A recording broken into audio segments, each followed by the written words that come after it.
time has come to relieve that pain. It will be better for me.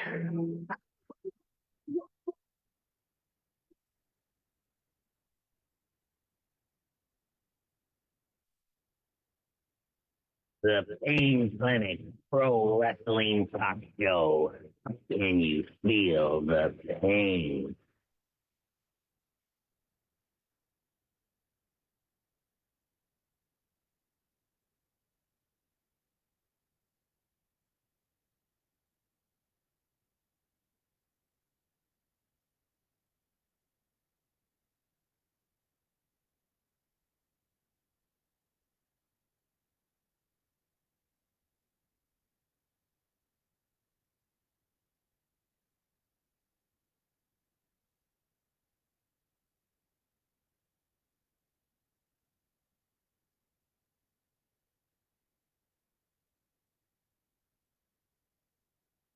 Good morning, wrestling fans. Good day, good evening, wherever you may be. Welcome to the Pain Clinic for May 3rd, not May 4th, because May 4th should be with you tomorrow. It's a Sunday, kind of a weird day for Star Wars Day. But hey, welcome to the show today. I am the Cashman. I'm joined by DC Dan Cole, Danger Boy, and you. And I want to let you know holidays day real quick. It's free comic book day. Obviously, it's always May 3rd, I believe, every year. So check that out.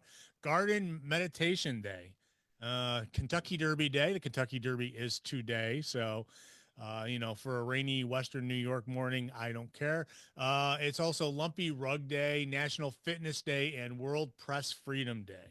So enjoy all those holidays. If you're interested in roller derby, you want to be a skater, officiate Rock City Roller Derby needs you. Contact recruitment at rockderbyrecruitment@gmail.com and join Rock City Roller Derby. The men's team is Flower City Fear, FLOUR. We appreciate any volunteers as well. But hey, our first home game is 2 weeks from today. So we will see. We might have to tape before then. I'm not sure what time I got to be there, but I do announce for them. So if you want to come out, that'd be great. Come up and say hi. Welcome to the show. I already introduced the cast and crew. How you guys doing today? Oh, we got everybody here. Hold on a second. And we are also we got Danger. We've got DC and we've got Rob Sanderson joining us. It's a full packed house today. I can't remember last time all four of us were here. How are you doing today, Danger? I mean, it's crappy out. I wish that somehow our nice days wouldn't be during the middle of the week when you can't do anything, and then just have crappy days every weekend. But other than that, but It seems to be the case around here early in the year, at least. That's for sure. And yeah, we had some 70-degree days this past week. I was on a golf course Thursday when it went from 70 to 50 with a cold rain. Yeah, and then then we had a downpour. Yeah, we had a lot of downpours going on this week, and then it was humid too. It went from like humid to not. So hey, it's that time of year, Dr. Jekyll, Mr. Hyde time of year. You never know what you're going to get. So DC, how's it down in NC? I mean, not so bad. Not so bad. 70 degrees. It's beautiful. Yeah. It gets bad when the humidity hits like right June, is it? Is that? Yeah, that'll be the day where I'm just sitting next to my air conditioner all day. All right. And Rob Sanderson, how are you doing today, sir?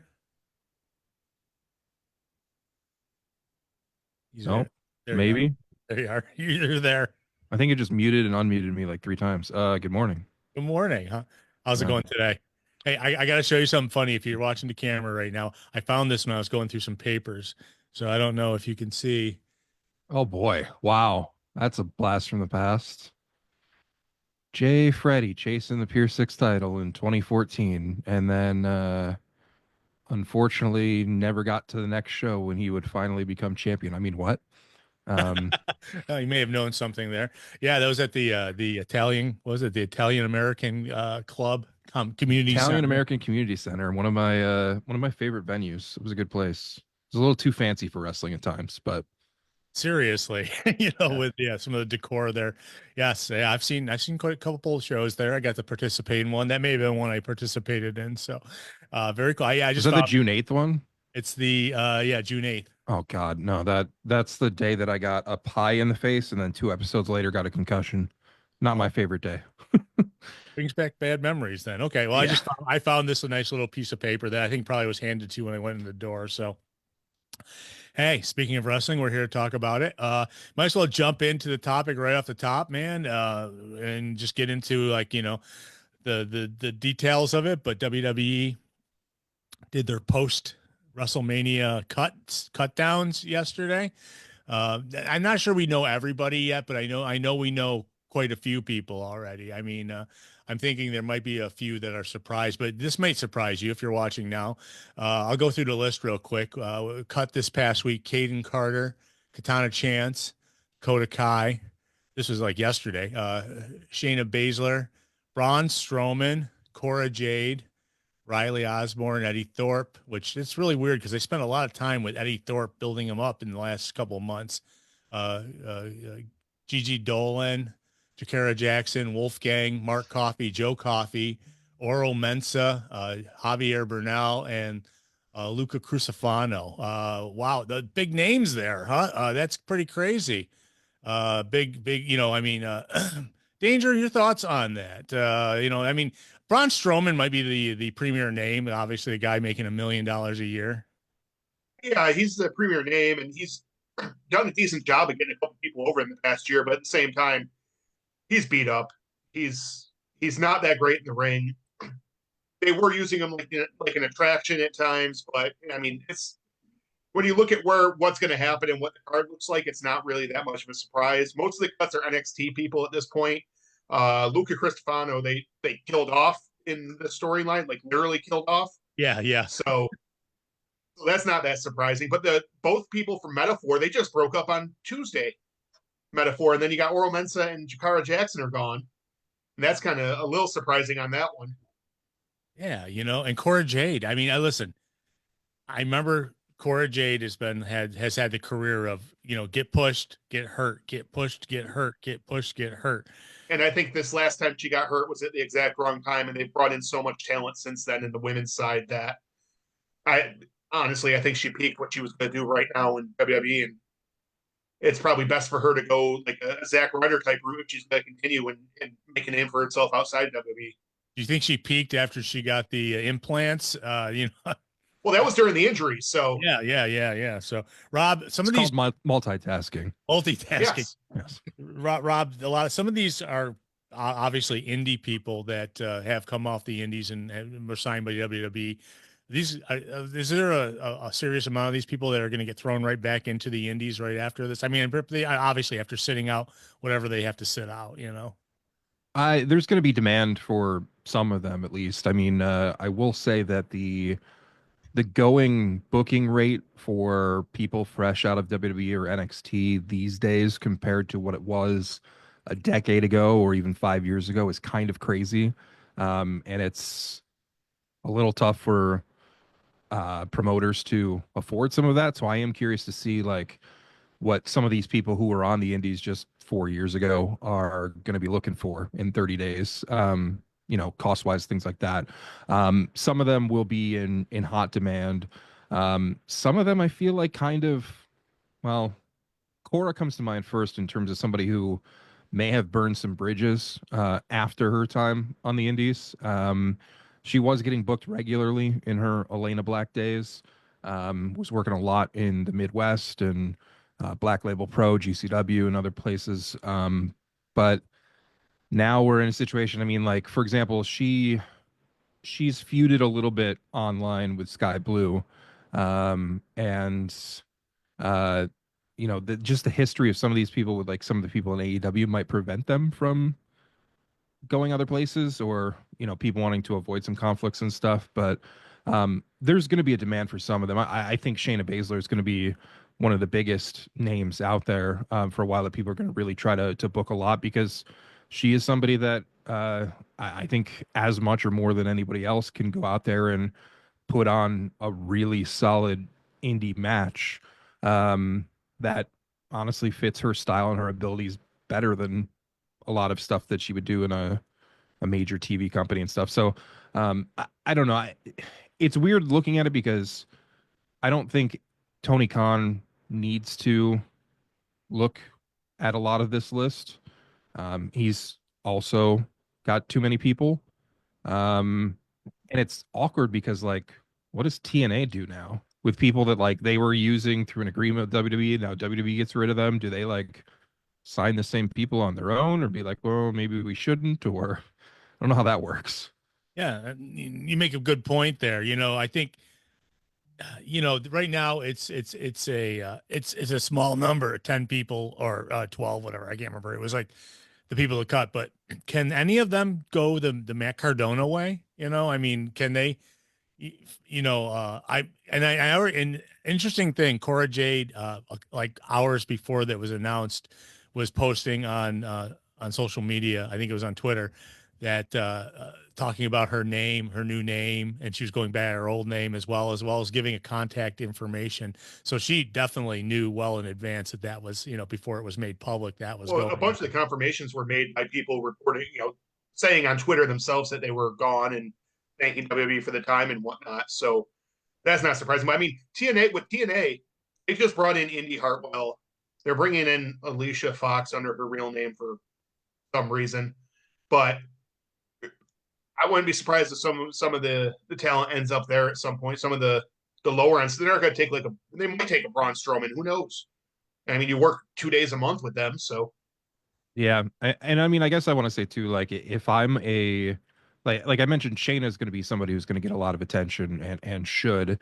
I don't know what her rate is going to be, but I think of the entire list, if I'm Tony Khan, if I'm whoever's the president this week at TNA, if I'm a top indie promoter or whatever, Dakota Kai is the first person I'm looking at by Yeah. far. Yeah, Dakota Um, Kai, also another person that had the injury bug, that probably delayed their superstardom with WWE, I think, but still a very solid in-ring competitor.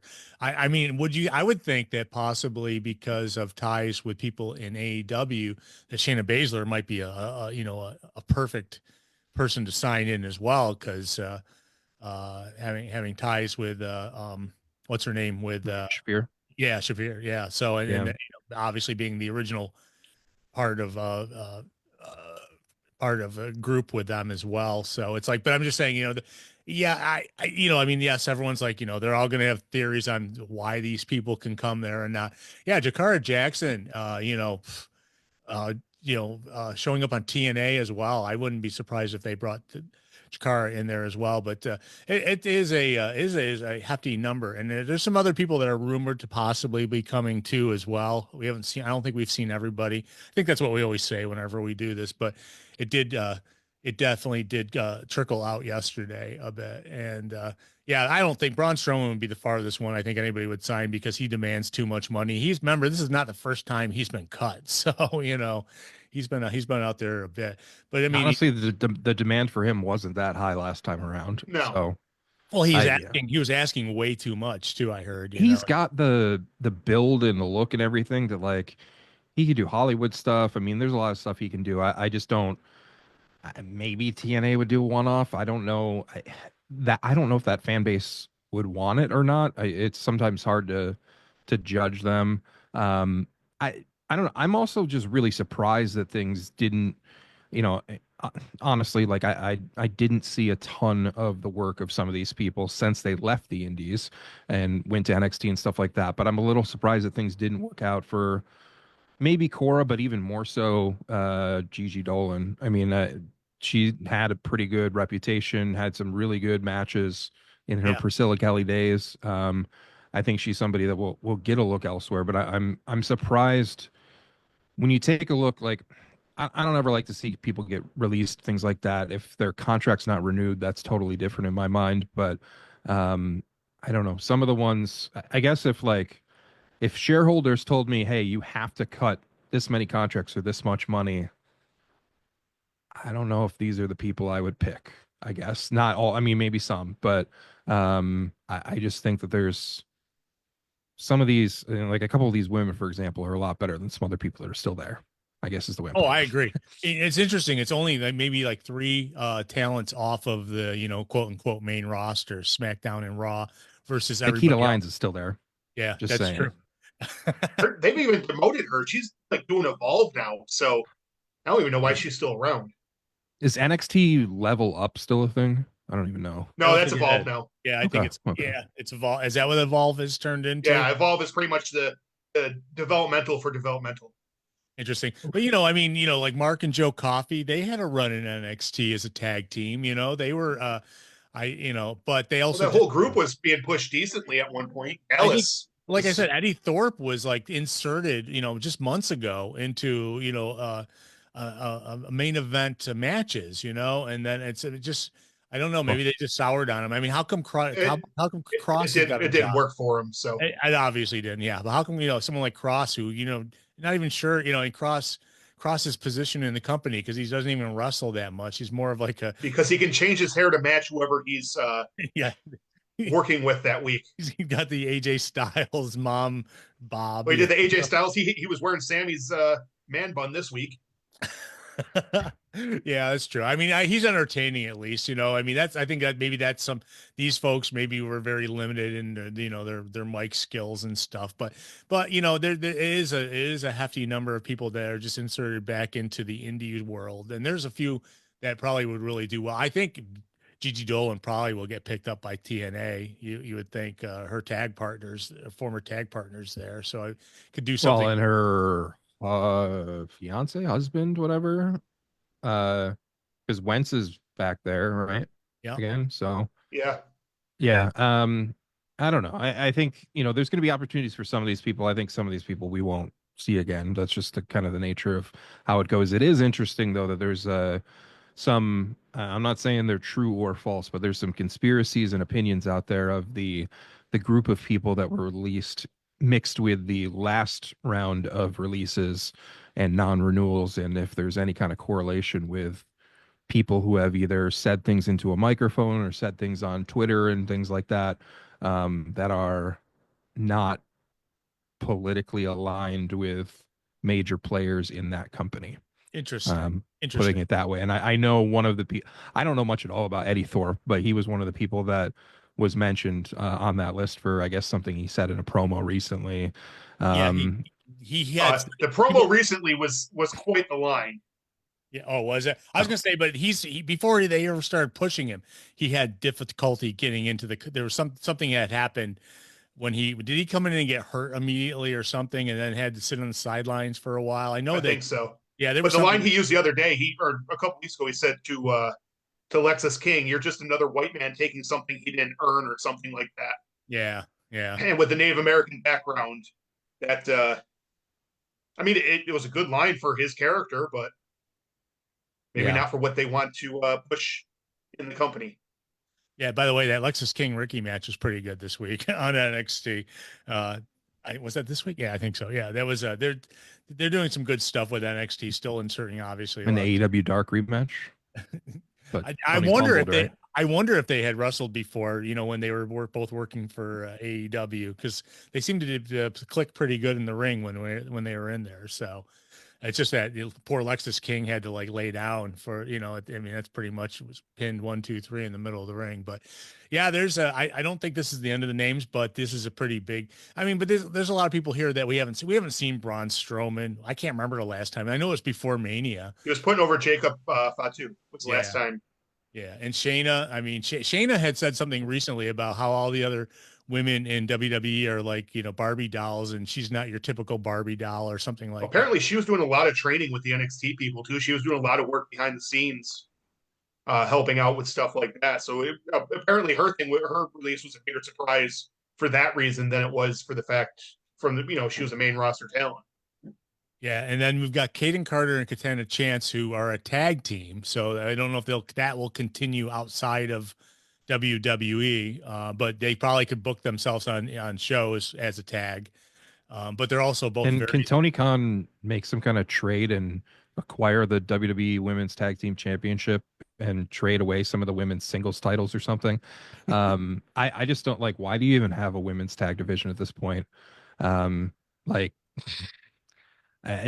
if it couldn't have gotten any worse, now you're getting rid of like actual tag teams and stuff too. Well, But and now that Liv Morgan being a tag team holder is going to make a movie for a while. It's like, who knows if we're even going to see those belts on TV for for a while. So I we'll just- get to yeah. we will get to I've never understood any decision they've made with that division, and I think I don't know. That's one thing. Like I literally would trade a bunch of belts in the AEW ROH umbrella for a women's tag division, but yeah. Oh yeah. Without I don't know doubt. if it'll ever happen.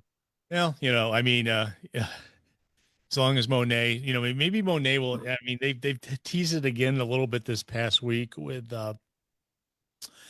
Tony and Monet again. And hopefully we will get that. And then maybe Monet doesn't have to walk around with 8 belts and have one called the TBS belt or whatever. But there's still, it's amazing that, a year into her signing with Mercedes Monet that hasn't crossed paths with a women's title, even though she has a title. Yes. I love that because I think that's how they would have killed that. I mean, if you had immediately just put that world title on her and had her win nonstop for a year and stuff, I think that could have killed the division. I that's the thing is like, when I say like get rid of belts, like there's a lot of men's belts, there's a lot of ROH belts. We're introducing more belts in ROH. Like I just don't understand all of that, but I mean, I'd love to see some kind of change with the belts where there's, is ROH really a separate company? I mean, can we just have like women's tag, like world women's tag team champions that defend on whatever? I Yeah. mean, I don't know. It's the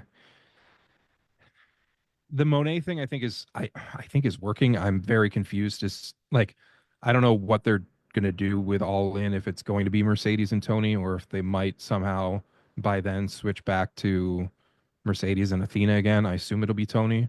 But I've really liked I was down on the Mercedes stuff for the first 6 months and stuff, but I've actually really liked her work in the last few months, to be honest. Might as well jump in to talk a little bit about Dynamite this past week while we're talking about that, because that did happen on Dynamite where Tony wrestled a match and Mercedes was I don't know if she was on commentary or just standing there watching. I don't know, but it's just creating it's starting to create the rivalry on that. But we are building up for a pay-per-view, but it's not till the end of May for TNA, so for AEW. So they've got a lot of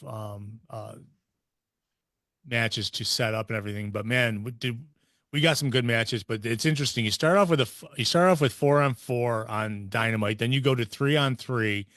And then we have a bunch of solo matches. And it was like, I was wondering if we were going to do like a countdown and have like a tag team and then a solo match. And, it's kind of like hitting for the cycle in baseball, you start with 4, but nevertheless, it was a great show. But man, I rewatched before the started the show. I rewatched the Hangman match that was at the end of Dynamite last week. And it was obviously in the Owen Hart Cup going on. It was and man, what a match that was, man, to end the show on, and the numbers look good too from this past week. It's amazing that actually because I followed these things, AEW and NXT are right about 1 and 2 there with the same. They had about the same number of viewers, which WWE is probably very disappointed that that's what they're drawing with NXT on a Tuesday night. But I thought it was good. It was a good boost there for AEW. But what do you guys think about this past week's Dynamite? We got a solid match at the end. We got Tony in a great match and then we had like the bunch of those, multi-man matches that were. What did you think, Rob? I thought it was really good. One of the Boston Dynamite still sticks out to me as the best one of the year, but this was maybe a contender for second best. I thought it was really good. The 8-man tag, I know some people are really picky about some of the stuff in that match. I thought it was a great way to get a lot of those people on TV and working with each other. Tease Omega and and Okada. Yeah, to get they did have some good spots in that match. So, and it was fun to see like the Bucks in a match where they got to have a little bit of fun again, despite being heels and stuff. I mean, I understand some people are criticizing the match because there was, some comedy stuff and whatever in there, but you know, like it's professional wrestling. You're allowed to have fun. The other company is going to be putting out a series on Netflix this year that shows their booking meetings. Like it's people know what this is. So if you were offended by the missing elbow drops and stuff, like get over it. I thought dual suplexes and all the I mean, it's fine. Yeah, you can't do that every match, but once in a while with that much talent in that match, I mean, come on. And obviously, as you mentioned, Hangman and Fletcher was fantastic, and you know, a match where Fletcher suffered a loss, which he shouldn't have too many of these days, but this one didn't hurt him at all. He looked like a main event star there. Was happy with the women's match. Great to see Miyu Yamashita on TV. She will be in Rochester in 2 weeks with GCW. Nick Wayne getting a match on TV. Jay Lethal popping back up. The only thing I didn't necessarily care for, but I understand it has to happen once in a while, is that kind of squash trios match. It was good to see Rhett Titus on TV, but I didn't need that match. But is Rhett Titus still wrestling with Ring of Honor, or is that just got an appearance by him? No, just once in a while, but he's not under any deal with them. So, and he's from that area, so they just popped him in for that, whatever, 3-minute squash or whatever it was. DC, what'd you think of this past week's Dynamite? No, I really enjoyed it. You know, I'm pretty consistent with saying of, you know, all the wrestling that takes place throughout the week. It's nice to see some actual wrestling. Yeah. No, but I thought, yeah, I mean, I'm going to do nothing but echo what Artiste has said. Yeah. I had no problem with that 8-man tag. I thought the spots were great. Kind of confused on why it's okay to what the obsession is with making fun of bald people in AEW, but yeah, there was that sign with the bald gang or whatever. Yeah, that was and like every week they're sign. Yeah, and every week there being a Don Callis impersonator like somewhere near the front. Yeah, like, that is crazy. crazy. He had the one standing right behind him. It was a couple weeks ago. It was hilarious. Yeah. No, but yeah, I thought AEW is incredibly solid this week. And again, to me, it's nice to see some good quality wrestling on TV. You know what's funny is, I hate to say this, but Hulk Hogan actually was quoted as saying that he watches A&E and he enjoys what they're doing. He gets caught up in the storylines and stuff. And I'm not like I want to say anything good about him. He's a notorious liar, so you know he's never turned it on once. Yeah. Well, yeah, and all he said about like Mariah May was like, "Oh, that hot blonde" or whatever or something. I was like, "Okay, yeah, you don't really." Yeah, enough of that. Yeah, well, there's some news about him later. Maybe we'll get to it. I don't know, but yeah, that I would say it was still a great Dynamite, and I definitely got some solid matches. I mean, my problem is watching the last match. A lot of times, I'm an old man and I drift off sometimes. That's why I went back and watched it again, and it was like that was fantastic. That you know, Hangman. Man, he was. You know, there were so many. It was like the last 3 minutes of the match were so many close finishes. It was like 1-2, boom, 1-2, kick out, 1-2. You know, and they're all hitting each other with their finishers, and it was definitely solid. But you know, the interesting thing too, I was listening to the commentary, and Taz and Don Callis were getting into it a little bit during the commentary.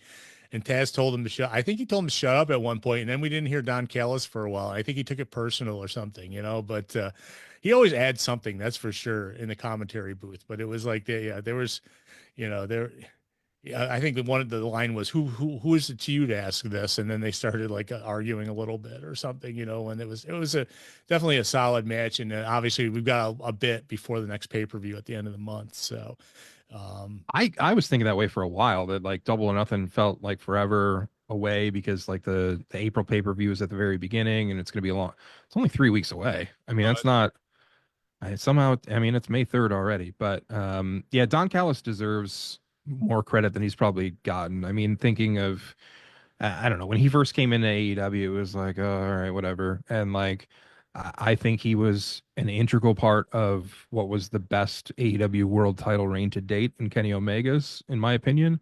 And everything he's been doing as of late with promos and commentary and stuff has just been really, really good. I think he's one of the MVPs of that company for sure. Oh yeah, I mean, he last was in what TNA before he came over to AEW. Yeah, and then he was managing Omega during that run. Well, he was a TNA executive at the time. He left the executive position to go over to AEW. Of course, because probably, I mean, he's a great brain, and Do you remember meeting him, Danger, when he was part of ECW? Cyrus the Back when he Virus. was doing commentary, yeah. Yeah, Cyrus the Virus. Met him in Buffalo, and was a real nice guy. And it was outside, so he was definitely, he had hair back then, though. That was the show when we were backstage beforehand, and someone was walking around looking for Trish Stratus, wasn't it? I don't know why. I don't know why either, because she wasn't there, but that's also the show where It wasn't me, for the record. I was gonna say Artiste was there. No. Yeah, there's also the show where New Jack hopped in somebody's car and they took him to Anchor Bar to get some chicken wings before the show, and they were worried. yeah. They were worried he wasn't going to make it back because everyone's, is New Jack back yet? No, I no. thought you were going to say they were going to worry that he was going to beat somebody up because they took him to Anchor Bar, not a good place for wings. Yeah, I think that's where he went. Yeah, I think that's what he was yelling as he's trying to catch a ride with somebody outside. He's like, hey, anyone want to take me to Anchor Bar to get some wings? And it was like, People from outside the area have no idea what they're talking about when it comes to wings, and think Anchor Bar for some reason is still good. yeah, I know. Duff's is the best. It's like, or one of my favorites. I shouldn't say. Well, Duff's is good. Duff's is really good. It's not the best, but it's really good. Yeah, there's 8 million places in that town you can get chicken wings. If you're gonna go for quote unquote one of the original places, Duff's over Anchor Bar. Yes. Yes. Yeah. I probably would still put Duff's as my number one, but I totally understand why people don't. But Anchor Bar would be like 382nd on my list. Yeah. Well, what's last? you know, What's last? That's Anchor Bar. Did the Anchor Bar feel like they had to open one on the last exit before Buffalo, so you knew that where the Anchor Bar was coming into the city of Buffalo? Because it was The problem is they got that one at the airport too, so everybody's like, that's "Oh, that's what I'm talking about. As you're going by, it's like, Yeah. when did they move there? Because I just knew them downtown. It's been there for a while, but they're not even open late or anything. They close at like 9. Oh man. Well, if anybody here is in the chat room doesn't, and by the way, hey Mad Dog, and anybody here who's in the chat room doesn't know, we're from Western New York, and that's where apparently the chicken wing was invented. If you ever seen the commercial, they call it Buffalo Wings, and I guess superstar soccer players think it's actually Buffalo, but chicken wings they weren't invented. They were just, that's where it started, because in the olden days, chicken legs and thighs were like thrown away, and it's like they figured they could do something with them, and they sold them as like wings, and that's what It was a full thing. You got the drum and the flat were combined. Yeah, you had to pull them apart, and people in like places like Chicago don't know to cut them at this point. It's still giving you that whole wing nonsense. Yeah. So that's enough wrestling talk. So let's get into our wing rankings. Yeah. All right. Hanging it with the boys. Hey Rob, how was ESW last week? Was it last weekend? Yeah. Yeah. The Super Beast. Did Super Beast wrestle? I saw some messages from him.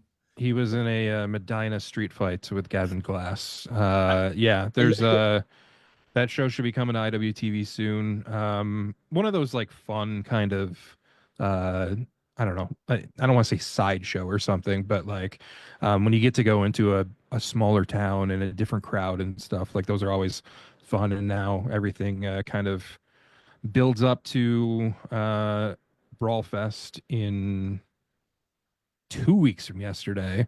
Yikes. Friday the 16th, including just announced a women's match sponsored by the Queen City Roller Derby team. Yep. Yeah, I saw Vince Failer is doing commentary at their game on Thursday. Yep. They didn't ask me, but they asked. No, I'm kidding. It's like they're trying to do a tie-in. I have no problem with that at all. I'm super excited for that. So, yeah, that'll be a fun show. I know there's still some to be announced for that show, but that's going to be another weekend I thought was really far away, but now 2 weeks away from the ESW Brawl Fest and GCW Run for It on the same weekend. That's not Saturday, is it? The GCW Sunday. Show? Okay, good. Yeah, because GCW, we got ESW Friday in Buffalo, GCW Saturday in Baltimore, and then GCW 5 o'clock Sunday in Rochester. Yeah, that's so that's a weekend. I can go. Well, I got roller derby. Our home opener is on Saturday, so it's like it could be a very busy weekend. Which I don't have a problem at all because Memorial Day is coming up too, and we'll have a 4-day week at some point to catch up. On. But cool. Let's get a little catch up on that because are we going to rename Memorial? No, I'm not getting into it. It's America Day. It's America Day. Victory Day. Yeah. Military parades on the president's birth. No, no, No, yeah. no, never mind. That's just a coincidence. Mhm. Yeah. No Cut the big spending deal. on everything except my birthday party. Wrestling. There we Yeah. go. Let's talk The about lesson here is parents love your kids and give them attention. there we go. You don't send them off with a nanny, okay? I say educate them, but I don't know if that's going to be a possibility here shortly. So Oh, hey, we don't need teachers. We got A1. A1 sauce is everywhere. Slather it all over. That's how you get the smart stuff in your brain. Yeah, just It's a rub good- it on your head. It's a good thing they nominated someone for that position that they want to eliminate. So nevertheless, let's. You mean someone who faked their own education to get a board or try to get a school board position as well? Can't believe Oh this my is real life. I can't Oh believe my- any of this is real life. Oh my God. So let's talk about some stuff. I want to talk about TNA for a second because TNA had a live show this past Thursday. They debuted Victoria Crawford, who you at one point was in the WWE, and you might remember Victoria Crawford as Alicia. So she's not using that Vix Crow name that she's been using at signings and stuff then? No, I don't think Good. so. At least, she did show up on this past week, this live show that they did. And Alicia Fox, by the way, if I didn't finish her last name, but TNA has made some news this past week. One, besides the fact that remember a couple weeks ago they like fired everybody, so one of the news is this week is they just made two people who were with the company a long time into vice presidents. And they're on their executive team. And one is a guy named Eric Tompkins, who's like in charge of production, TV production for TNA Impact, which is probably a good thing to do. You get to keep the guy who's like, putting your show on TV or to editing it and everything and being the director is probably a good thing to keep him on the executive team. But also Ross Foreman, a friend of ours from a long time ago. Remember Ross Foreman? Yeah, I know I got in trouble with him once a long time ago, but he's also been very What PR guys did we not get in trouble with? That's true. Yeah. It wasn't me. It was when we had Matt Morgan on, and Matt he didn't get approved to come on, and he was saying some stuff, So yeah, that's the kind of I said, hey, I didn't know he was going to say that. I'm not him. He's the one who got in trouble more than we did. That's what he told I me. mean, times have changed so much. Now we're at the point where they want people to come to these post PLE press conferences asking about Waffle House orders and stuff. And like back then, you couldn't get an interview to save your life. No, you couldn't. And yeah, I mean, if I want WWE at least. Yeah, if I wanted to travel with them, like like a certain Buffalo Bills offensive lineman who seems to be showing up on every WWE TV show, if I wanted to travel with them, I definitely probably could get interviews and stuff. But I think it's I think it's how they say the world is woke. I think wrestling has been woke for a long time too, and I think that they realize any publicity is good publicity. Still, I don't ask for anybody from them in general, just because we do it Saturday morning at 10 a.m., which is a difficult time. But nevertheless, TNA. I'm still not awoke this morning. You're not awoke. You got to drink some of the stuff that's in here. Then you start talking Joe Coffee. I want to be Rob Coffee, but this isn't working yet.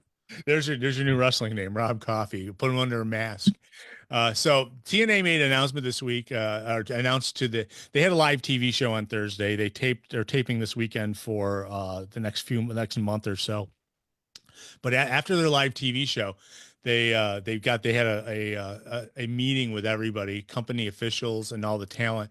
And they said that that no longer are they allowed to blade, no more intentional excessive bleeding, which, that's one thing that, TNA, they would have people bleed on TV, which you usually don't a lot though. Sometimes on AEW, but, so it was, they also sometimes also on, Mox comes out, John Moxley breathes, would and starts debate the bleeding. word sometimes. yeah, when Mox is involved and Excessively at times. he's usually bleeding before he gets to the ring. So, but apparently the last weekend taping, there's a dog collar match between Steve Macklin and Eric Young, which apparently was very bloody, and that's going to be on next week's TV. But the rule is from now on they cannot do any blading or anything. So it's kind of like WWE. You can't bleed there, not intentionally at least. It does happen on occasion, but I mean, and unless it's very, very important, but I don't think like we still don't see blood on TV. But that was kind of something that came out this week, and that means I guess no more monster brawl matches and things like that, because those always were tending to be a blood fest eventually. But that was I thought that was interesting that they that they met with everybody and told them that's how it's going to be. So is that a big deal? I don't think so, but it'll make AEW. I don't totally hate it. I mean, I guess I just like I wish that all companies would be like, hey, like this can mean something in a match if we do it sparingly. Once in a while, a bloody match can be like, oh wow, this is crazy. When it happens every week, it means nothing. Yeah. So I don't know if they need to completely eliminate it from 100% of matches, but every company should cut down on it that is doing it, is my opinion. Danger, what do you think? I don't think you need to actually like, why are you publicly announcing this rule? You tell the people backstage, and then if you actually do it after everyone's conditioned not to see blood and it happens, and like I don't know if that's real or like you can put a believability on it. You just don't need to go out there and announce, oh, we're stopping blading. No one's ever said we're stopping blading. Yeah. You don't have to like tell that like stop using insider. I understand the cat's out of the bag, but it's supposed to be fake fighting. And looking like a real fight. And you can still bleed. Like, you can make someone bleed by punching them in the eyebrow the right way and get a good gusher going. So save it for when it's needed. Put the note backstage, but you don't need to come out and just, it's what we're doing, and we're doing it because we want sponsors. Yeah, I think that's the thing too, is I don't know how public they made it, but they told the whole crew. So, and that gets out very quickly after the next time they run a show in New York State, they can just tell the athletic commission, hey, we said these guys can't do it. It just happened. So, there you go. Because that's never happened in New York State before every weekend. Just get Bret Hart to tell him that was an accident, and then Vince will forgive him. I mean, TNA will forgive him.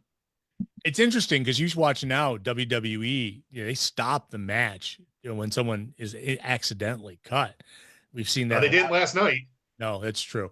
But we've seen that a lot in the past. I mean, they have stopped, they have the ringside medical doctor or whatever. They're immediately on top of them checking it, and then of course, the cameras have got to go to the announcers or, to the fans in the audience as they're working on them. But that's probably what we're going to get a little bit more of, I'm guessing, with them. But it's not like there's a lot of blood in those matches in general. But when it involves like Steve Macklin and Eric Young, Eric Young is like he bleeds like every match, I swear, in TNA. So, but it's just interesting. And I think a little bit like when it's done properly, like it's fine. I mean, like, and even thinking like it added a ton to like that Mariah and Tony match. Then I think of like things that can go wrong when people maybe try to go and like make sure it's like really gushing and stuff. Or there's been a couple times recently with wrestling matches where things got a little bit more fountain like than intended. Yeah. I mean, they're like, I can think of a couple, specifically a Mance Warner match from the Collective. It was just like, can we stop this match? Like this is disgusting. Disgusting when every time someone's a heartbeat, it squirts, it's like, the old Eddie Guerrero from when he was fighting and just, that match, that was a great match. Yeah. So Mance had a dual fountain going at one point that wasn't stopping. So yuck. Good morning. Yeah, those are the kind of things that you're hoping you're not eating while you're watching. So it's definitely interesting. So some other news briefly about TNA is former WWE and TNA broadcaster Josh Matthews. We talked about it a couple weeks ago. He recently joined AEW alongside his wife, Madison Rayne. Matthews was seen working inside the AEW's production truck this past week. They weren't really sure exactly what he was hired for, but I guess he facilitates communication between the production team and the match producers. And so that's what he's doing now, but he's definitely still in the business. Josh was one of the guys cut when they were cutting all the executives, including Gail Kim and some other people. And I hear Gail Kim might be on their way to AEW as well. At least there's rumors about it.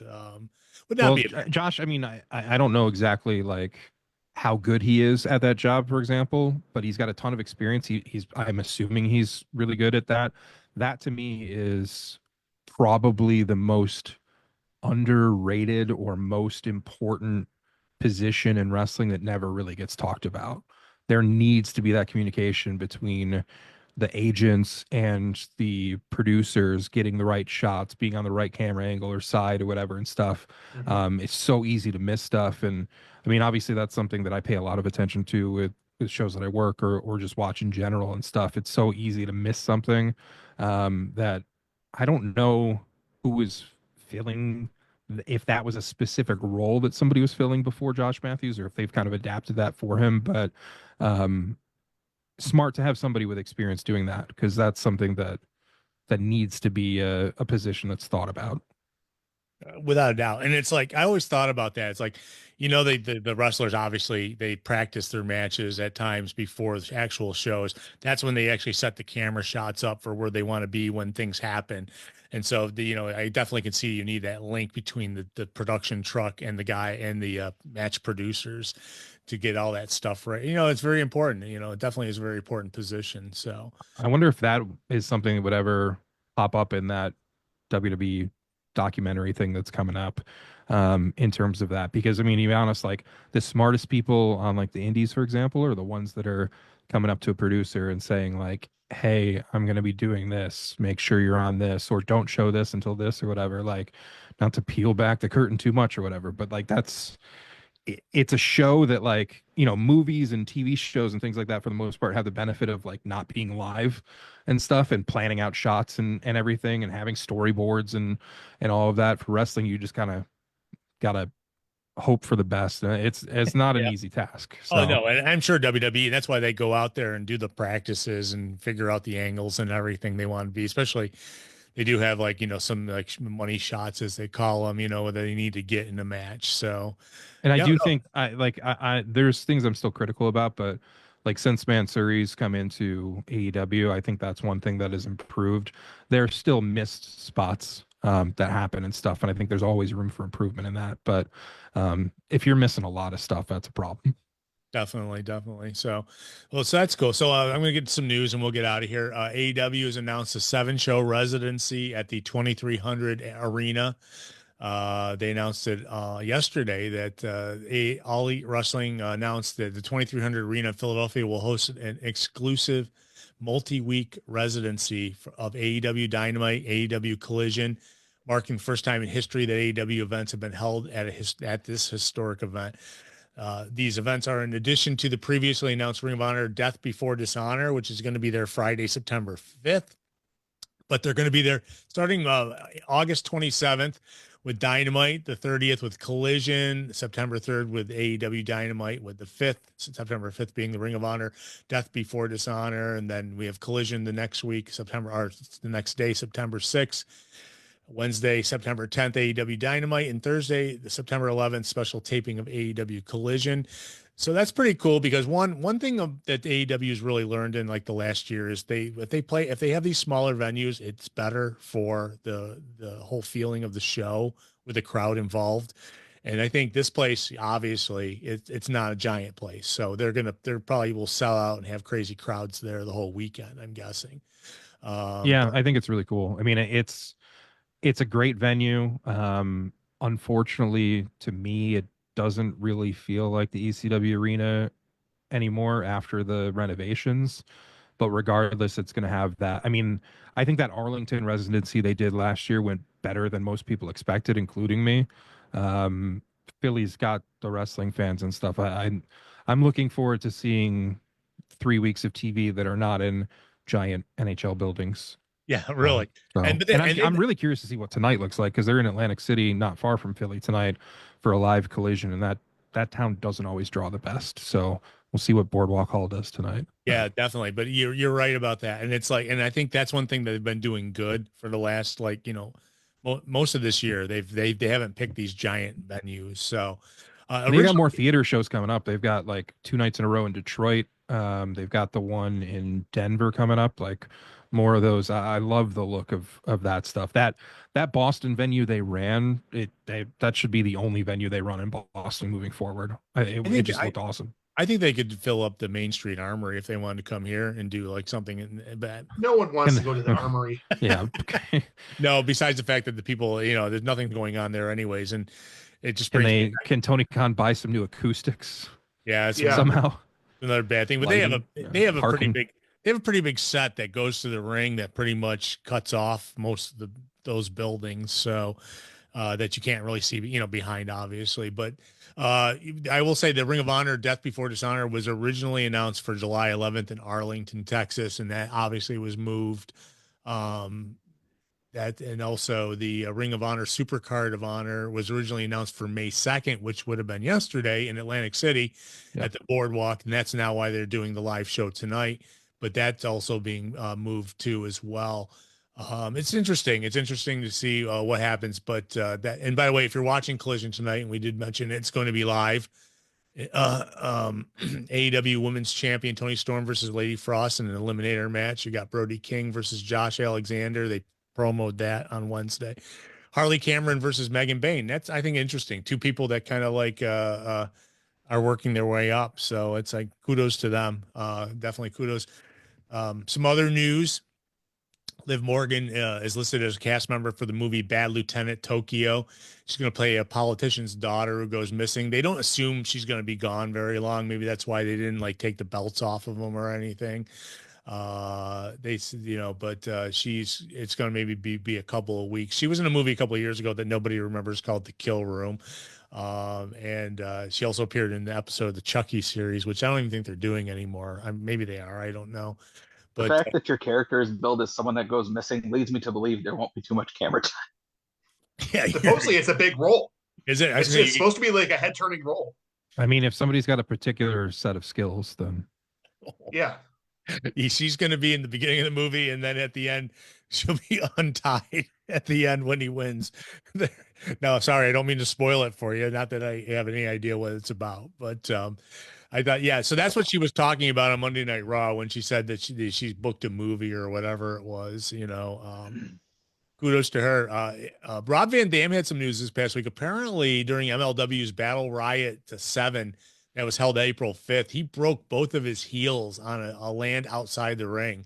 He was pushed off the top rope by Matt Riddle, and he tried to land with his weight, I guess, on the guardrail, and he kind of misjudged it a little bit and broke both of his heels. So he had to like crawl back into the ring to finish the match after that. He ended up not being able to walk out of the arena, and he's posted that he had gotten x-rays and both heels were broken, which ouch. That's why he wasn't around anywhere at WrestleCon or WrestleMania weekend or anything, because he pretty much probably can't walk, I'm guessing, for a while. I think he was there. Actually, he did make it there, but it was like I think in like I think I saw that he was in a wheelchair or something. But yeah, that's pretty sad. It's like he comes out and does this pay-per-view for MLW and blows out both his heels in a match.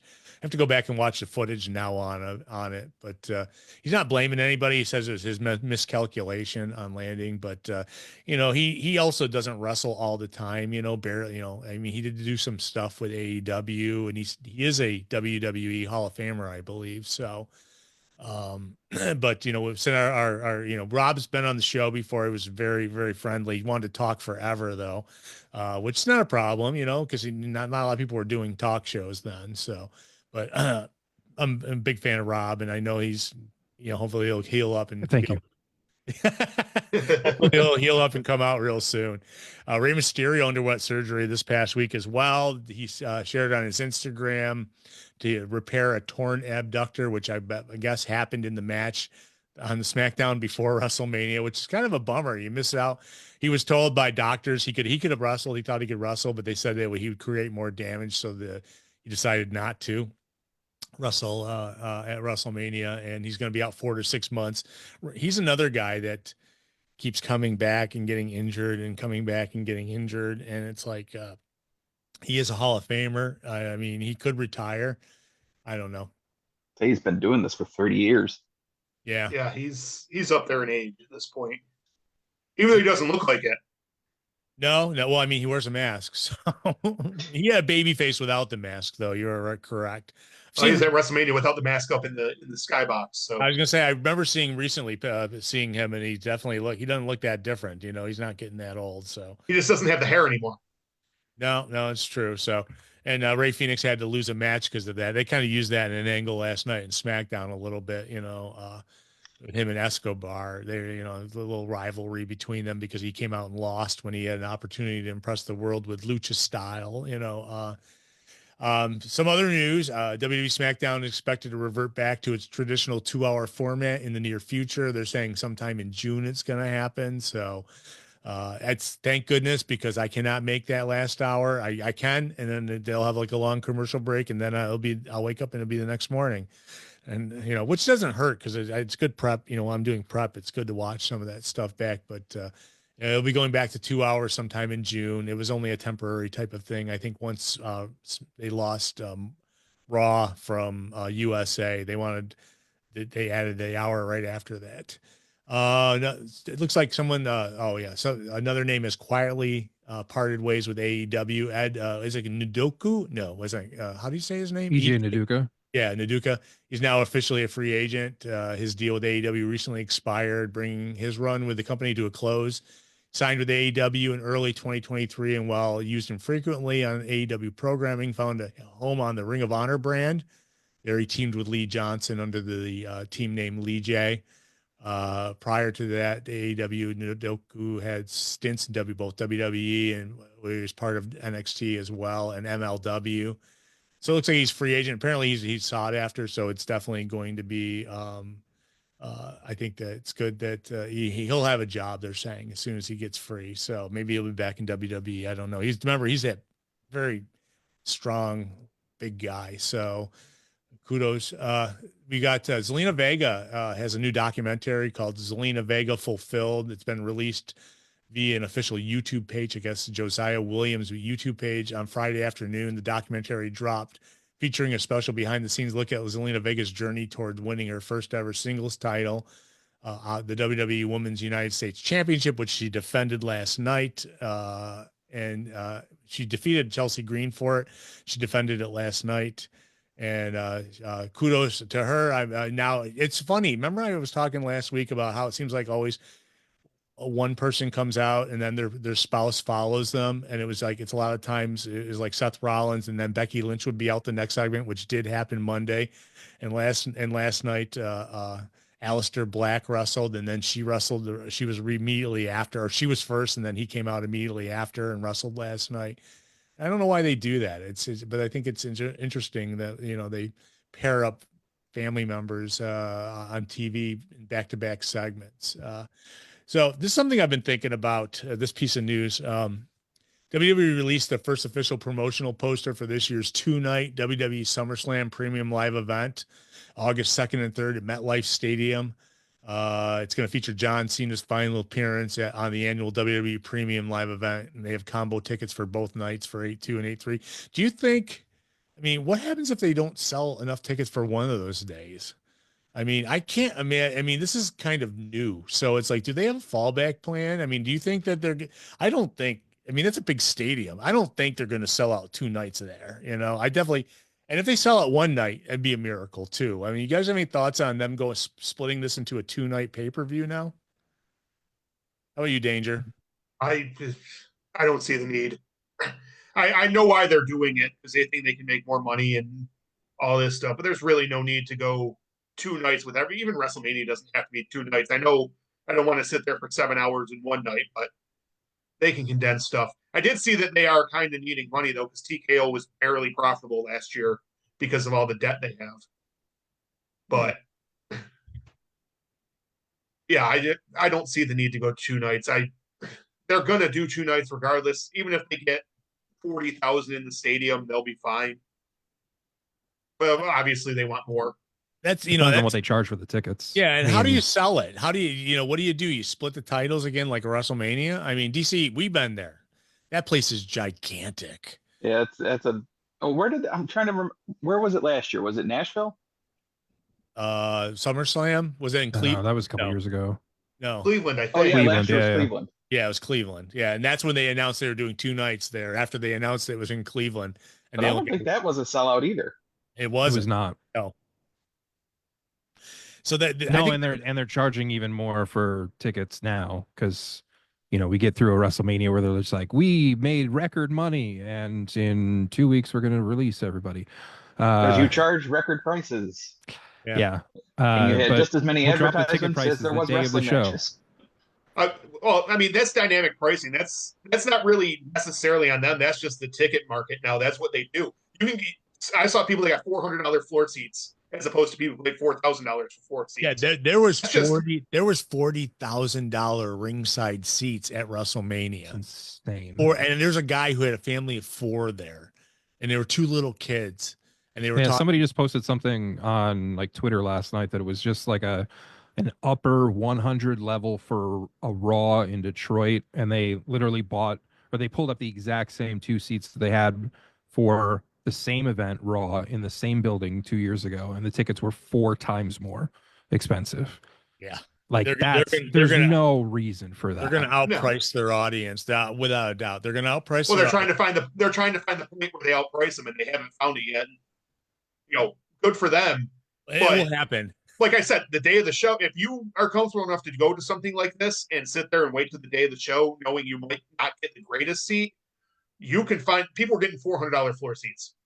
Yeah, I was going to say, Well, I know and that applies for everything. I mean, I Yeah, paid that's $3 everything. for a $60 concert. Yeah. No, I know StubHub the day of the show. You probably can, get. It's not even StubHub; it's Ticketmaster. If they have seats they haven't sold, which happened for WrestleMania, it's dynamic ticket pricing. If they don't have the demand, the price drops.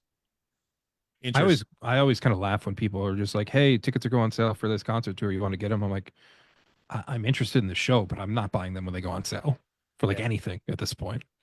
Yeah, no, I understand completely. I did buy Black Keys tickets because it was like, man, that place will sell out here in Canada. Well, it's like I bought tickets to the Killers, but it was $60, and I was doing lawn seats. It's not me too. not like I'm trying to sit close or anything like that. No, it's true. But yeah, I don't know if the Killers will sell, but I know the Black Keys definitely will. So, but The Killers sold out in a day. oh, did they already? Because I got tickets to that too. So excited about that. But it's like I think that what they do is they need to have a major fail to make them rethink this 2-night thing. And it might be SummerSlam, or it might be Survivor Series in a stadium. Yeah, that's what I was saying. I understand they don't want to do like the 1 million match marathon like the old like an AEW pay-per-view, especially like previous AEW pay-per-views from a couple years ago or whatever. But if you're going to do 2 nights, you got to justify that by like, hey, we're not going to have an hour between each match. Like there's not a need for 2 nights if you're only giving 1 night's worth of matches. You're so true on that. Yeah. It's, I mean, both nights of WrestleMania ended before 11. So this past year, and they did, and we got 7 matches, I think, each night. And that had to be better than previous years, right? Wasn't it like a 5-match one night? One of these, I don't know. I mean, I know the Royal Rumble was like, what was it, 4 or 5 matches? I think it was 2 matches and the 2 3 Rumbles. matches. No, and that's fine because the Rumbles are super long. But like, how many matches are they going to have? Well, they got a pay-per-view next weekend. Like, because a lot of these pay-per-views seem to have like 5-match cards where I was about to say they're charging the same amount as when they had 8-match pay-per-views, but they're not charging the same amount. They're charging exponentially more. But yeah, it's crazy. So let's keep our eye on SummerSlam and see how it does. I think that it really could be a disappointment to them, and it's like, I'm not hoping anything goes bad, but man, I think when you're expecting to put 2 full nights in that stadium, you can't do that for WrestleMania. You can't, The only thing that's going to save them is that it's New York. Now, next year when they do it in Minneapolis, that could be a different story. That's not as big of a hub for everything. So I think it really depends on what they come up with for like a main event and stuff. Because, I mean, you've already done Cena and Cody, and I believe they will go back to that.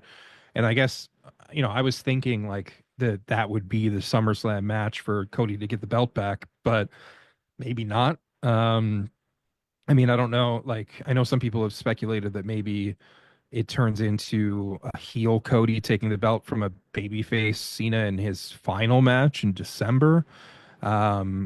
there's always the Rock rumors and Roman Reigns or something, whatever. But they've got to come up with something big because theoretic. I don't know. I don't know what the average fan would want, but like if you didn't have a pay-per-view in St. Louis next week and you saved, like Orton would have made sense for the last Cena opponent.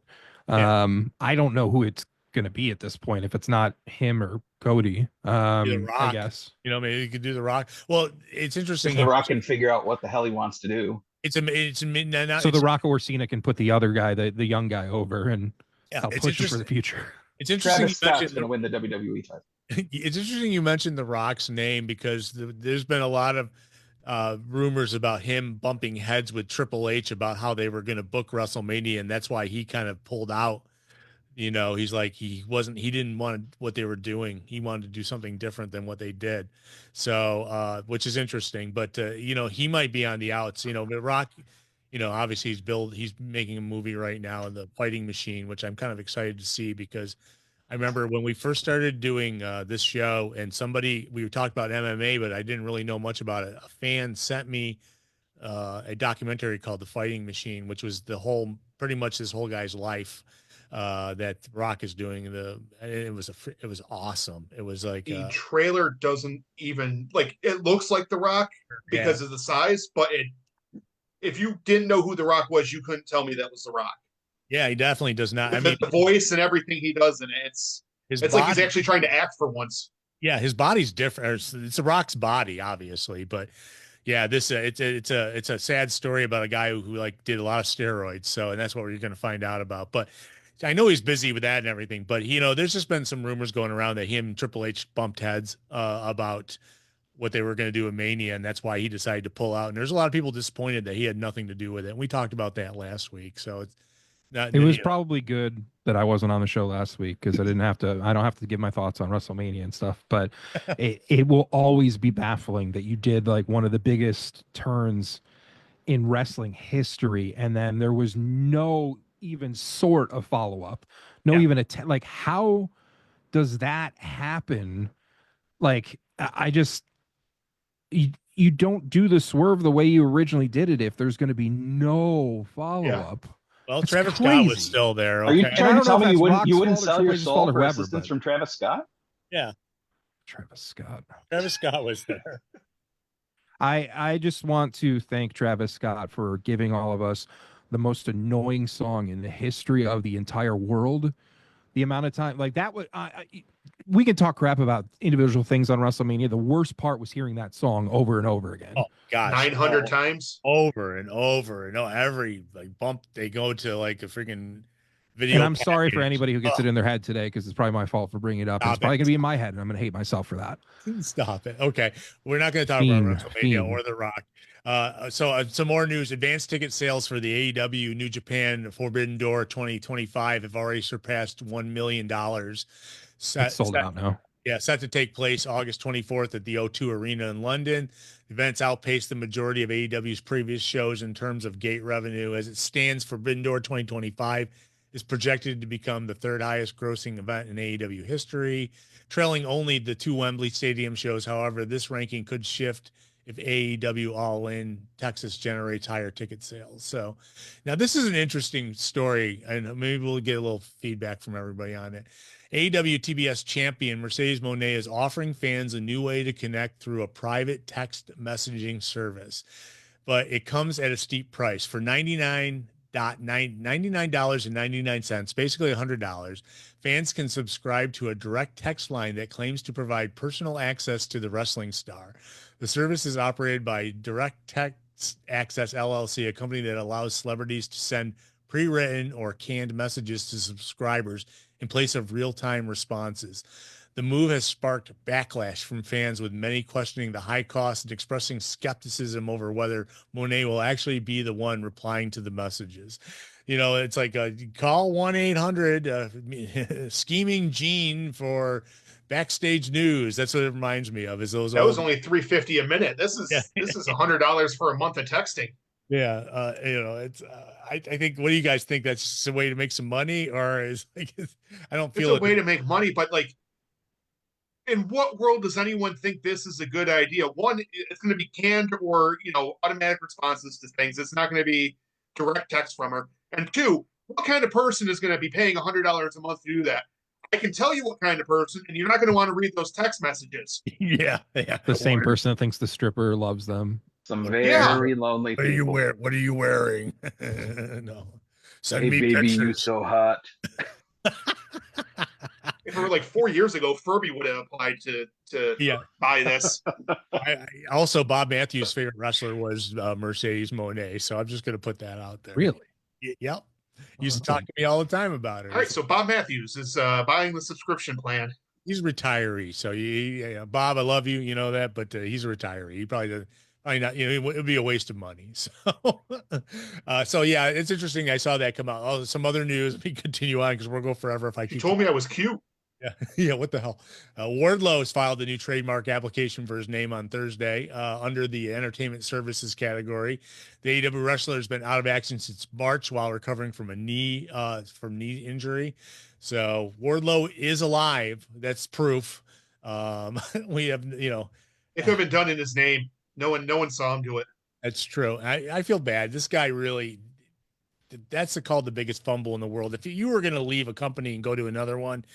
If you're a star thinking that, you could do better, he'd be a guy probably should leave and go to WWE, let them work on him because he's totally got screwed up, man. He had so much momentum and it just got wasted. So, and I don't know. He was over, he was big time over. I don't dislike him, and I mean, there was definitely some times when he really showed some flashes and stuff, but I like when he is ready to go again, I think he would be better off in WWE. I just don't. I mean, the need for a power bomb finish. Like, I don't need a Goldberg match in AEW. And the problem is, like, he can wrestle. He can do a lot more than that, but like that style that they had him working, it's just not. That's not something like I'm like, oh, we need this back right now. Like. You're right. He played the Diesel part really good with MJF. I think he'd be great in TNA. I think he would fit in perfectly there because he'd get to showcase some of the other stuff that he can do. But you can still do some of that like power striking. I don't know. I just don't. To me, like even if like he comes back to AEW next week or whatever, like I don't see him as AEW World Championship material myself. I don't know. He's just not on that list for me. But then again, there's other people that are on that list with people that aren't on my list of choices for should be a world champion there someday, like the Darby Allins and stuff. So yeah, sure. I mean, think about all the guys who are on the injured list in AEW right now. There's some of the guys who were there from the beginning too. He was one of them, I think, as well as Orange Cassidy, and and Darby's climbing a mountain. So, it's going to take him 2 months apparently. There's he is alive and there's room. So who knows, maybe he'll be back sometime. I mean, good to the He's next coming week. back as the Yeti. The Yeti. I think we've seen that once before. Yeah, actually, him and Darby's going to discover him on top of the Himalayas, right? And bring him back. It's terrible. Do a play on a boy and his dinosaur. So, for those of you who care, I have to put this story out.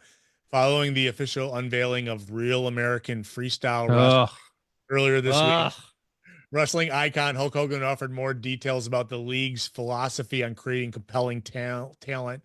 In an interview, Hogan revealed that RAF is moving away from this heavily scripted nature of mainstream pro wrestling. RAF is the brainchild of Hogan alongside Eric Bischoff, who serves as chief media officer, and renowned wrestling coach Izzy Martinez in the role of chief operating officer. They seek to fuse the athletic authenticity of freestyle amateur wrestling with the entertainment-driven elements of professional wrestling. This is going to be a bomb. Okay. I'm not even, I probably won't even talk about it ever again, but I feel this is going to be a bomb. Nobody cares about, adding elements of pro wrestling to amateur wrestling. Okay. I just don't. I believe. Where is it going to rank in history when it's done? Is it going to where does it fall between like XWF, XFL, Wrestlelicious, like all of the, it's on that list already. It hasn't even started. Yeah. What'd you say, Danger? I believe this has been tried before. It's like doing almost like scripted MMA. It never works. Pride It was never like that. works. Pride was like that. Yeah. Pride had wrestling matches, you know. I mean, but they also didn't, you know. I mean, you don't start in like a down position in a match, you know. It's like Well, I just freestyle you don't either. Freestyle you're standing. oh, is it standing? Okay, so you know, well, who knows? I still don't think it'll succeed, but you know, the first official event scheduled to take place August 30th in Cleveland. So if you're interested, keep your eyes open for it. It's called 5 years, Hogan will say it was the biggest success ever. It outdrew him wrestling at Silverdome. Yeah, of And course. Yeah, just like this week, he said he wrestled Brock Lesnar after he came back from UFC. he didn't. Yeah, he Oh did. yeah, Wrestle him. yeah. So- He did wrestle him. He just didn't wrestle him then. You know, I mean, He didn't wrestle him 10 years after he actually wrestled him. remember they put the title on Hogan. Was it man? Remember him and the Undertaker had a feud going on when they It was right after the series after the WrestleMania with The Rock. Hogan was hot, and they put the belt on him. Yeah. And the tag straps with Edge briefly. Yeah. Yeah. I remember going to Buffalo for a Monday Night Raw in which Hogan and the Undertaker had issues, and Undertaker left Hogan bloody in the ring after beating him up. Was that in the 2000s or was that 1993? It was in the 2000s. It was definitely in the 2000s. Michael was with me, and we had nosebleed seats in Buffalo. That's still when they could sell that place out. So, uh, um, uh, so some other news. Let me keep going. Jeff Cobb is officially on his way to WWE. He's been slated to join WWE for some time. His name has been appearing on internal rosters for a while. He's just finished up with New Japan Pro Wrestling. Even though he knew he was leaving, they put the tag titles on him for a while. And he did fulfill his obligations with New Japan Pro Wrestling. Now, how does he show up in WWE? I don't know. He's not your atypical WWE guy, so obviously he's probably going to be in NXT to start, I'm guessing. But I mean, I'm a fan of Jeff Cobb. Don't get me wrong. He definitely he can get that baby face. He was a huge baby face in that Wrestling Out of Vegas show that I used to watch on the Superstation WGN out of Chicago. But I don't know what Just let him come in and immediately feud for like a year with Jacob Fatu. I'd like to see him. He could feud with like maybe the returning Kevin Owens because they both kind of got the same kind of body shape, you know. Kevin Owens has a while till he comes back. I know. Yeah, he's got neck surgery serious. So you know it's interesting. Since WrestleMania, we've not seen Cody Rhodes on WWE TV, and we've not seen CM Punk on WWE TV. CM Punk was out the next day. Oh, was he? Oh, I'm trying to remember. He got speared out of his shoes by Braun Breaker. Yeah, they took him out. They took, but I mean, he's been now out for a couple of weeks. And now I think this is kind of where I'm going with the story. I probably know why, because Sci-Fi unveiled a trailer for their upcoming series Revival featuring CM Punk in a prominent role. Revival is set to premiere Thursday, June 12th on Sci-Fi, with episodes being available on Peacock to follow. It's a story of a miraculous day in rural Wisconsin. The recently deceased suddenly rise from the graves, but it's not a zombie story, as the revived appear and act just like they once were when local, you know. It sounds like a zombie story, but yeah. So he's going to be involved in that. It's based on an Image comic, but he's so I think that's why we haven't seen a lot of him since WrestleMania. Yeah, he was there, but WrestleMania was only 2 weeks ago. He only missed 1 week of TV. Yeah, he wasn't there. It feels like it was a lot longer ago. It does feel like it was a lot longer ago, but you know, I mean, if he's not prominent, he's not prominent on TV this past week, that's for sure. But it's just that maybe I was thinking Cody's been gone, and Cody has been gone. Cody has not appeared on TV since WrestleMania, so it's continuing on around. I think obviously Cody will be back, but so far for the Backlash pay-per-view, which is a week from today, we've got Cena and Randy Orton, Laya Valkyria versus Becky Lynch, and Jacob Fatu four-way, which ought to be an interesting match. Fatu versus Drew McIntyre versus Damian Priest and LA Knight, which was kind of made last night from a three-way to a four-way. And then Gunther versus Pat McAfee, which was done this week. Pat McAfee will be back in the ring for WWE. You got Jay and Logan Paul as well. Jay Uso and Logan Paul. They haven't officially announced it yet, have they? I don't think, because it wasn't on the list I saw. So, but it will happen, yes. So that's 5 matches so far. But that's all the news I have today. I can't think of anything else that's super exciting going on. It's like But is there anything I missed, guys? No, maybe. Well, No. We do. Well, Bob, why don't you want to tell us when GCW is going to be in Rochester? GCW would be Sunday the 18th. Water Street, 5 o'clock. 2 Uh, weeks from tomorrow. For some reason I keep forgetting. I know new tag champs Alec Price and Jordan Oliver defend against the High Seas. Bang and Matthews take on To Infinity and Beyond. Billy Starks against Miyu Yamashita, which to me is like the marquee matchup. Effie will be there. I believe Mance will be there. It's a pretty good lineup. So yeah, that's Water Street on the 18th. ESW on the 16th. There's a bunch of stuff coming up. So once we get to the point where it's supposedly going to be warmer and shows pick up a little bit more, but Yeah. yeah. Maybe, well, the good thing for wrestling is if it rains every weekend, there's nothing you can do outside. So, It's true. so It's far just it's crazy. been- I saw a Facebook memory pop up this morning of something from first cookout of the summer was a success that somebody like tagged me in or whatever. It was like a previous year. It's like, I don't think we can say the first of the summer for anything today. But yeah, That's for sure. I was gonna say I've been so like busy the last couple of weeks because I like announce our flag football team and they have been having multiple games every week. So it's like I go to work all day and then I'm there at night till the games are over, and it just seems like it's been I could use like a long weekend, though. I just had like a week off in April. It's like, but I'm looking forward to like this weekend at least. There's nothing going on wrestling wise besides Collision tonight. You don't want to miss it tonight because it's live, and Collision always is better when it's live. It's pretty good when it's recorded as well, but will be live, so you never know what's going to happen. But I want to thank you guys. Thank you guys for being here. Don't forget all our old shows are on iTunes as well as thepainclinic.net. The I'm video. sharing this with Artiste quick. He had mentioned ESW being in Medina recently, and I knew Beast was in action because one of my friends that lives in the area took his son. that's fantastic. That's a good one. Oh, Beast, what are you doing, Beast? Oh, you got to send that. Yeah, you're making little kids give you the finger. Okay. Yeah, he's not well liked, especially in towns like Medina. He's not gonna sell a lot of t-shirts there, right? Just like he wasn't well liked in that picture that you had from that flyer from 2014. Yeah. Pro Wrestling Tees. Yeah. Where is he? There he is.